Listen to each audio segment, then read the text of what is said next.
Tengo que enseñaros mi camiseta de hoy. A ver si se ve. Tengo el micro en la mano. Mirad qué fantasía. Que dice, creo que dice unicornio en japonés. Me encanta esta camiseta.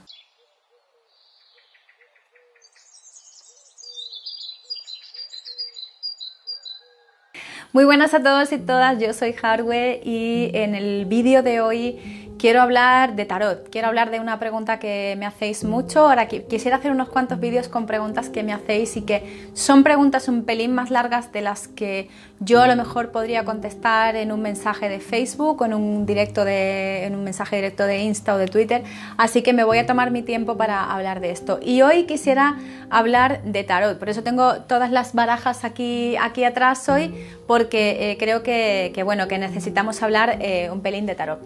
Porque alrededor de él existen muchos bulos o muchas verdades a medias, porque hay mucha gente que dice eso de para ser pagano hay que aprender a usar el tarot o hay que aprender a usar algún tipo de mancia. Y no es del todo cierto, y menos aún el tarot.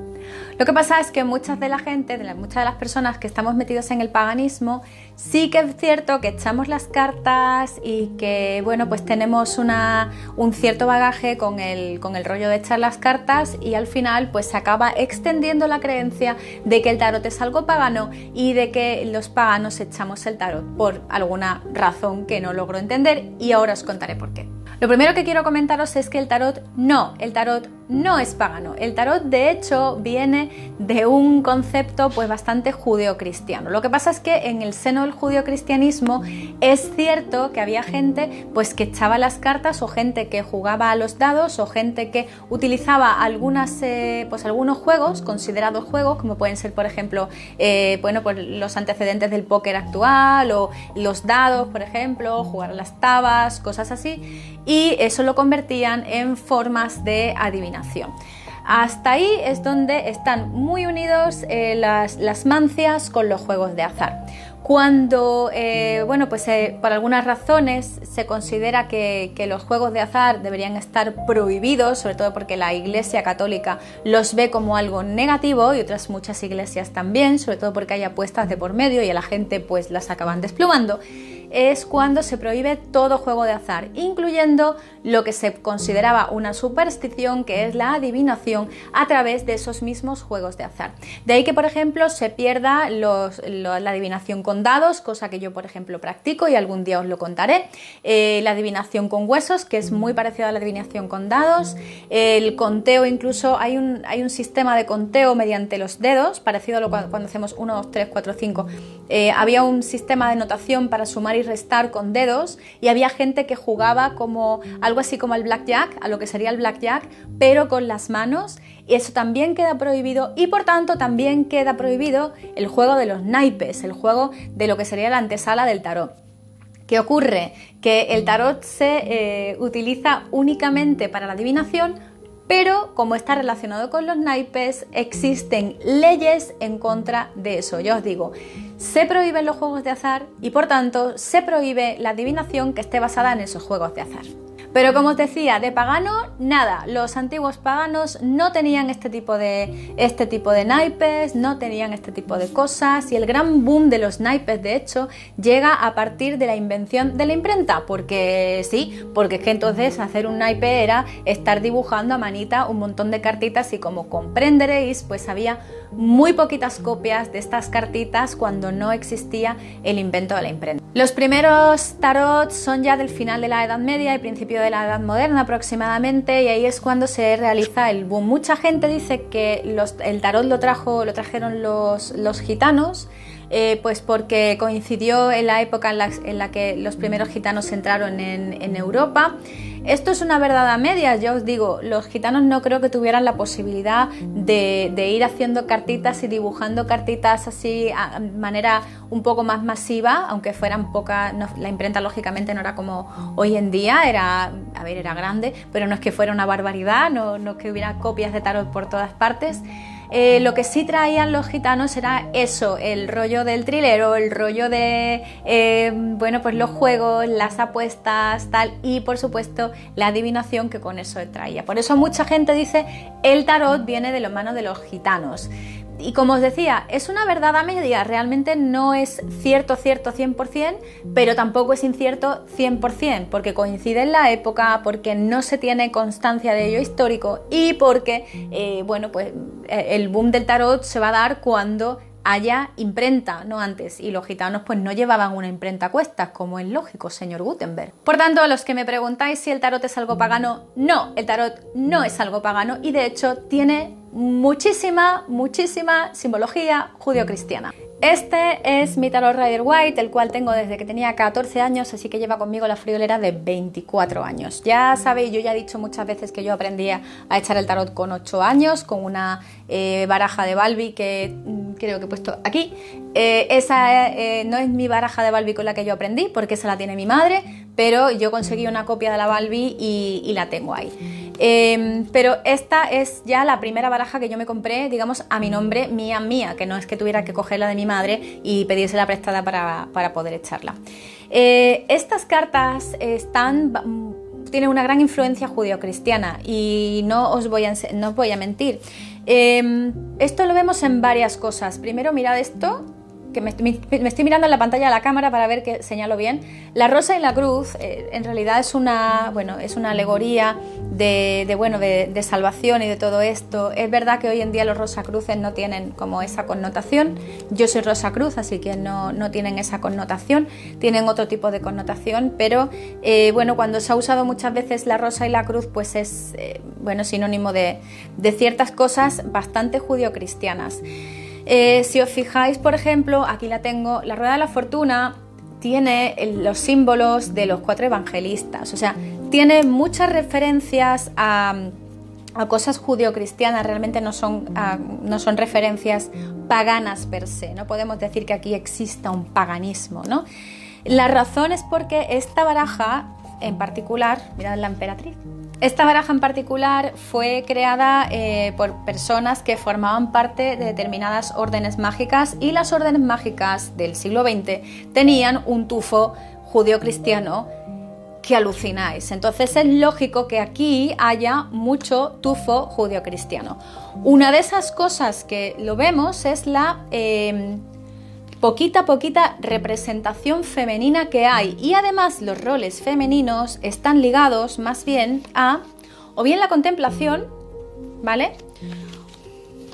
O bien la contemplación, y a ver si encuentro la suma sacerdotisa, que también se basa en la contemplación. Y básicamente, la fuerza quizá y la justicia sean de las poquitas, la estrella también, de los poquitas representaciones femeninas que tenemos haciendo algo, pero son las figuras femeninas en la Rider-Waite son muy contemplativas, son muy pasivitas y además son muy poquitas.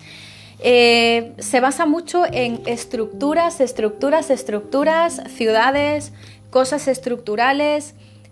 Nos hacen pensar mucho en cómo fueron ideadas. Fueron ideadas por 2 señores, pero y esto me parece alucinante, fueron dibujadas por una mujer. Me parece horrible que esta baraja no se le llame Rider-Waite-Smith, porque Pamela Goldman-Smith fue la ilustradora de esta baraja. Hasta ese punto no existe algo como la triple diosa representada aquí. A veces sí, por ejemplo, está en el 3 de copas, que para mí es una representación maravillosa de lo que viene siendo, y el 4 de bastos también, viene siendo una representación maravillosa de todo lo que es la celebración de la feminidad. A ver si la encuentro y os la enseño, porque esta es otra, pero normalmente las mujeres están asociadas a hombres. Mirad, aquí está la suma sacerdotisa, es que encima está teniendo visiones, realmente ya está teniendo visiones, pero la capacidad, o sea, la capacidad mágica que se nos atribuye a las mujeres es la capacidad oracular, pero es una capacidad absolutamente pasiva y normalmente no estamos en acción en esta baraja, ¿no? Yo creo que esto va muy poco en consonancia con una ideología pagana en la que había muchas diosas que eran guerreras, y por fin he encontrado el 3 de copas, que está aquí, en las que, como os decía, en el mundo pagano las mujeres teníamos, y las diosas tenían una posición mucho más activa y mucho más, más de contra, pues anda que no hay diosas guerreras, ¿no? Pero en esta baraja realmente no estamos como guerreras, estamos como simplemente o bien receptáculos, o bien acompañadas de un marido, o bien acompañadas de naturaleza, y es como soy la representación de la naturaleza pero estoy mirando al celeste. Esto se nota muchísimo cuando, por ejemplo, estás echando las cartas y estás preguntando por una relación lésbica. Muchas veces las propias mujeres en determinados aspectos aparecemos como hombres en las tiradas. Esto no es malo, simplemente la baraja funciona así porque está creada de esta manera y tiene unos sesgos culturales que no podemos evitar. Del esfuerzo de intentar paganizar algunas barajas surgen, por ejemplo, estas otras. El caso del Wildwood Tarot es muy interesante porque se intenta mediante ella paganizar el sistema de la Rider-Waite.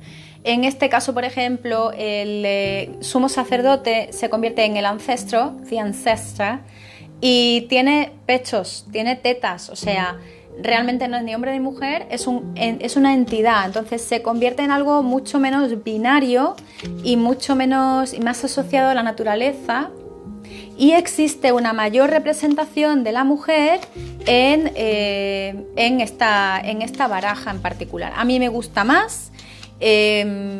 Las mujeres ya no tienen una acción pasiva. Esta es el equivalente a la suma sacerdotisa.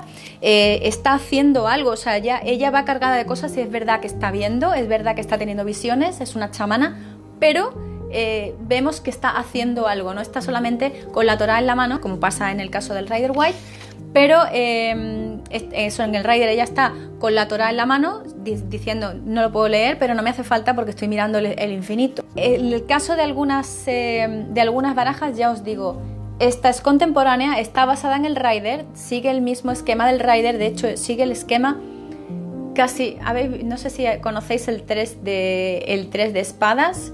Este es el 3 of Arrows, el 3 de flechas, que es el equivalente de esto. Y lo que intenta esta baraja es sobreponerse a ese machismo que sigue habiendo en el Rider-Waite que viene del judeocristianismo. Ejemplos de otras barajas que también tienen un sustrato judeocristiano muy grande. Tengo en mi mano la baraja con la que aprendí a echar las cartas, la mía, mi versión, no la que tiene mi mamá. Y esta es la Balbi, el tarot Balbi. El tarot Balbi es muy difícil de echar, no es un tarot, anda que yo también aprendí con lo más facilito, ¿vale? El tarot Balbi es muy difícil de echar, está descatalogado, ¿vale? Pero es una obra de arte, es una maravilla. Son cartas más pequeñas que las del Rider, por ejemplo, son muy bonitas, son de estilo cubista. El dibujante se llamaba Domenico Balbi, era italiano, y Domenico Balbi tenía este estilo cubista con mucho colorido, los colores tienen un sentido, y él era ocultista. Pero claro, ocultista en el siglo pasado, siglo XX, se entendía todas aquellas personas que estaban en órdenes ocultas, con lo cual es inevitable. Esta baraja está basada en el Marsella. Y a ver, no os peguéis, ya están mis gatos pegándose y están moviendo la cámara. Lo digo por si escucháis algo, pelo volando o algo así. Como decía, esta baraja está basada en el Marsella y como tal le pasa lo mismo que a la Rider, porque al final la Rider no es ni más ni menos que un Marsella al que le han puesto dibujitos para que nos enteremos de qué va el tema. Pero realmente, veis, está basada en el Marsella. O sea, es lo que es, pero con más colorinchi. Y esta baraja tiene además mucho conocimiento de cábala, así que tampoco es pagana, porque el Domenico Balbi le metió una serie de ideas cabalísticas. Hay una identificación con letras hebreas, o sea, hay identificación con letras hebreas y que tienen numeraciones, tienen números. Es muy interesante el hecho de cómo se asocian los números en estas cartas a las letras. O sea, no sé si lo sabéis, pero en el alfabeto hebreo las letras tienen una asociación numérica. Entonces, Domenico Balbi hizo algo muy interesante con esto, y sobre todo con el loco. O sea, no le dio al loco el valor 0, le dio al loco el valor 200, que es la letra hebrea Shin. Y dejó un espacio en el número 21, es decir, no existe arcano mayor número 21 aquí, y el mundo es el número 22. Entonces es hay unos ciertos cambios bueno, pues de paradigma aquí, pero sigue sin ser una baraja pagana, es una baraja todavía más judía, o sea, tiene unos conocimientos de la cábala pues que alucináis. La muerte me encanta. De esta baraja posiblemente sea la muerte la que más me gusta, y además la connotación que tiene la muerte aquí es una muerte que te desnuda, no es una muerte es que no te deja, está desnuda, o sea, te quita todo lo de fuera, ¿no? Realmente creo que tiene una connotación muy transformadora, esta muerte en particular. Luego hay otras cartas que sí que indican más fallecimiento, pero esta carta dice más transformación que lo que dicen algunas otras barajas. Otra baraja que tengo por aquí es el Tarot Tot de Aleister Crowley. Yo esta baraja no la manejo bien, es complicada de manejar, probablemente de las más difíciles, ¡ay que se me cae!, de las más difíciles de manejar que haya ahí fuera. Pero a mí me encanta, las tengo en orden porque las estoy estudiando, no las estoy echando, las estoy utilizando para estudiar, pero de nuevo, la rosa y la cruz. Pero de nuevo, y está relacionado con todo con la Golden Dawn, pero es que es Crowley, o sea, no, ¿qué vamos a pedirle? ¿Que pinte perritos? No, es Crowley. Entonces, tiene una connotación de la Golden Dawn, y la Golden Dawn es lo que es una orden mágica de señoros, o sea, vale, y aquí sí que empieza a haber otras cosas, ¿no? Una asociación más que sí con Egipto, un poquito más de Grecia, un poquito más de eso, de Grecia clásica y demás, pero no podemos pedirle peras al olmo, o sea, son del contexto cultural en el que son. La mayor parte de las barajas que estamos utilizando hoy en día son como muy lejano del siglo XV o XVI, y la mayor parte de ellas son del último siglo, de hace 100 años. Y el último ejemplo de baraja que tengo es la baraja más antigua que tengo, que es más antigua en el sentido de que la tengo de hace muy poquito tiempo, pero la que más tiempo se remonta atrás en el tiempo. Esta que es el tarot de oro, que es una variante del tarot Visconti Sforza, que es uno de los tarots más antiguos que existe, una de las barajas más antiguas que hay. Os la voy a enseñar, la verdad, las cartas son muy poquito manejables, porque son enormes. Cuando las vi dije, ¡qué locura! ¿Cómo voy a manejar yo esto? Pero esto es lo más judeocristiano que os podéis echar a la cara. Yo solo quería hacer este vídeo para deciros que no es necesario echar el tarot cuando os hacéis paganos. No es un arte solamente para paganos. Incluso es posible que brujas cristianas esto lo manejen así, ¿vale? Mucho mejor que nosotros. Pero, como tiene ese halo de que fue prohibido por la Iglesia durante un porrón de años y la Iglesia todavía sigue diciendo que esto es una tontería, pues claro, nosotros que somos un poco así, vamos al límite y nos encanta ir al límite, pues sí, muchísima gente pagana le gusta utilizar el tarot y considera que el tarot es una herramienta válida. Y ojo, es una herramienta válida. Pero cuando vayamos a ponernos enfrente de una baraja, hay que entender de dónde viene en el sentido de, oye, ¿quién la ha hecho? ¿Quién lo ha dibujado? ¿Quién lo ha creado? Todo, porque al fin y al cabo estamos trayendo la idea de alguien que está plasmando sus ideas aquí, y eso va a hacer mucho pues que leamos con una connotación o con otra. Esto no deja de ser un lenguaje, esto es un lenguaje que tenemos que aprender, y luego está pues las otras connotaciones pues menos antiguas, más contemporáneas de ese mismo lenguaje, pues como podemos estar leyendo un texto de Pío Baroja y podemos estar leyendo un texto de un novelista que publicó hace 2 días. El lenguaje no va a ser igual, aunque es el mismo, pero no va a ser igual y las connotaciones no van a ser las mismas. Así que cuando os planteéis delante de un tarot, pensar en eso, pensar que no van a tener la misma connotación que tenéis vosotros ahora. Está en vosotros cómo interpretéis el mensaje que os dan las cartas, y está también en vuestro psiquismo, y está en vuestra forma de ser, y está en muchas cosas. Así que cuando estéis leyendo un libretito, y esto es a lo que iba, cuando estéis leyendo el libretito de las instrucciones del tarot, pensar que os están contando la película desde el punto de vista de la persona que lo hizo y que luego eres tú el que tiene que darle la vuelta a la tortilla y reinterpretar todo esto. Y este ha sido el vídeo de hoy, espero que os haya gustado y como siempre os haya hecho reflexionar. Un saludo, un besito y hasta luego, chao.